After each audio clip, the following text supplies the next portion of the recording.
The Story of Doctor Dolittle. Medicine and Magic. Then slipped out at the back of the tree and flew across to the prison. She found Gub-Gub poking his nose through the bars of the window, trying to sniff the cooking smells that came from the palace kitchen. She told the pig to bring the doctor to the window, because she wanted to speak to him. So Gub-Gub went and woke the doctor, who was taking a nap. "Listen," whispered the parrot, when John Dolittle's face appeared.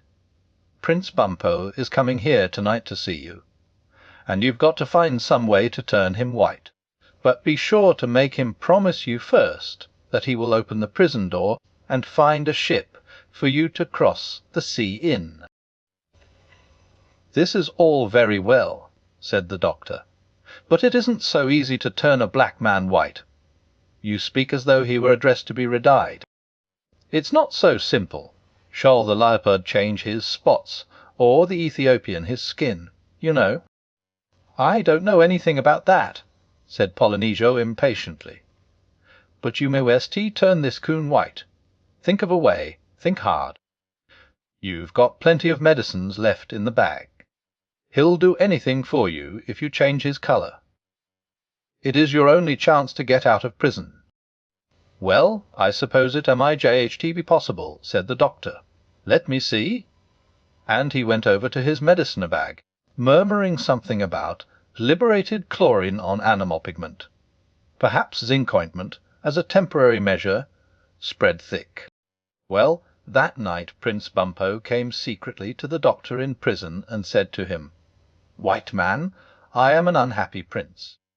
Years ago I went in search of the Sleeping Beauty, whom I had read of in a book, and having travelled through the world many days, I at last found her and kissed the lady very gently to awaken her, as the book said I should. 'Tis true, indeed, that she awoke, but when she saw my face she cried out, 'Oh, he's black!' and she ran away and wouldn't marry me, but went to sleep again somewhere else. So I came back, full of sadness, to my father's kingdom. Now I hear that you are a wonderful magician and have many powerful potions. So I come to you for help. If you will turn me white, so that I may go back to the Sleeping Beauty, I will give you half my kingdom and anything besides you ask." "Prince Bumpo," said the doctor, looking thoughtfully at the bottles in his medicine bag, "supposing I made your hair a nice blonde colour, would not that do instead to make you happy?" "No," said Bumpo, "nothing else will satisfy me. I must be a white prince." "You know it is very hard to change the colour of a prince," said the doctor. "One of the hardest things a magician can do. You only want your face white, do you not?" "Wes, that is all," said Bumpo. "Because I shall wear shining armour and gauntlets of steel, like the other white princes, and ride on a horse." "Must your face be white all over?" asked the doctor. "Wes, all over," said Bumpo. "And I would like my eyes blue too, but I suppose that would be very hard to do." "Wes, it would," said the doctor quickly. "Well, I will do what I can for you. You will have to be very patient, though. You know with some medicines you can never be very sure. I might have to try 2 or 3 times. You have a strong skin?" "Yes." "Well, that's all right. Now come over here by the light." "Oh, but before I do anything you must first go down to the beach and get a ship ready, with food in it, to take me across the sea. Do not speak a word of this to any one. And when I have done as you ask, you must let me and all my animals out of prison. Promise, by the crown of Jolliginki." So the prince promised, and went away to get a ship ready at the seashore. When he came back and said that it was done, the doctor asked Dab-Dab to bring a basin. Then he mixed a lot of medicines in the basin, and told Bumpo to dip his face in it. The prince leaned down and put his face in, right up to the ears. He held it there a long time. so long that the doctor seemed to get dreadfully anxious and fidgety, standing first on one leg and then on the other, looking at all the bottles he had used for the mixture, and reading the labels on them again and again. A strong smell filled the prison, like the smell of brown paper burning. At last the prince lifted his face up out of the basin, breathing very hard, and all the animals cried out in surprise. For the prince's face had turned as white as snow, and his eyes, which had been mud-coloured, were a manly grey. When John Dolittle lent him a little looking-glass to see himself in, he sang for joy and began dancing around the prison. But the doctor asked him not to make so much noise about it, and when he had closed his medicine-bag, in a hurry he told him to open the prison door. Bumpo begged that he might keep the looking-glass, as it was the only one in the kingdom of Jolliginki, and he wanted to look at himself all day long. But the doctor said he needed it to shave with. Then the prince, taking a bunch of copper keys from his pocket, undid the great double locks, and the doctor with all his animals ran as fast as they could down to the seashore, while Bumpo leaned against the wall of the empty dungeon, smiling after them happily, his big face shining like polished ivory in the light of the moon. When they came to the beach, they saw Polynesia and Chi-Chi waiting for them on the rocks near the ship. "I feel sorry about Bumpo," said the doctor. "I am afraid that medicine I used will never last. Most likely he will be as black as ever when he wakes up in the morning. That's one reason why I didn't like to leave the mirror with him. But then again, he might stay white. I had never used that mixture before. To tell the truth, I was surprised myself that it worked so well, but I had to do something, didn't I? I couldn't possibly scrub the king's kitchen for the rest of my life. It was such a dirty kitchen. I could see it from the prison window. Well, well. Poor Bumpo." "Oh, of course he will know we were just joking with him," said the parrot. "Thee had no business to lock us up," said Dab-Dab, waggling her tail angrily. "We never did them any harm. Serve him right if he does turn black again. I hope it's a dark black." "But Agee didn't have anything to do with it," said the doctor. "It was the king, his father, who had us locked up. It wasn't Bumpo's fault. I wonder if I ought to go back and apologize. Oh, well, I'll send him some candy when I get to Puddalby, and who knows? He may stay white after all.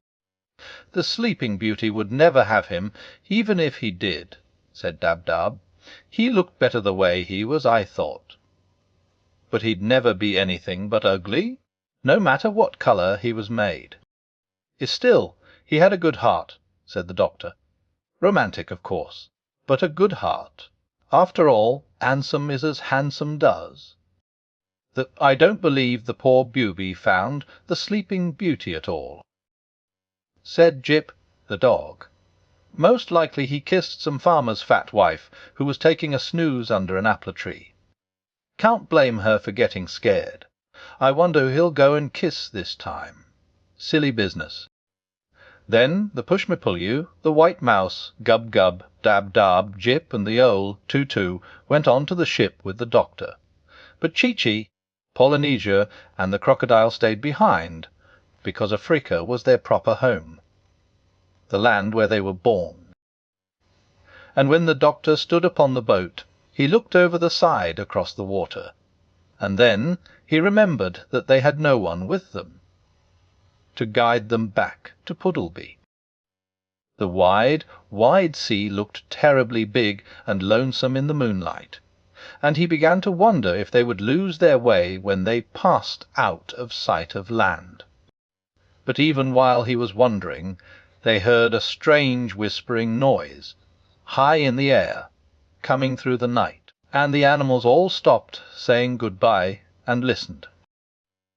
The noise grew louder and bigger.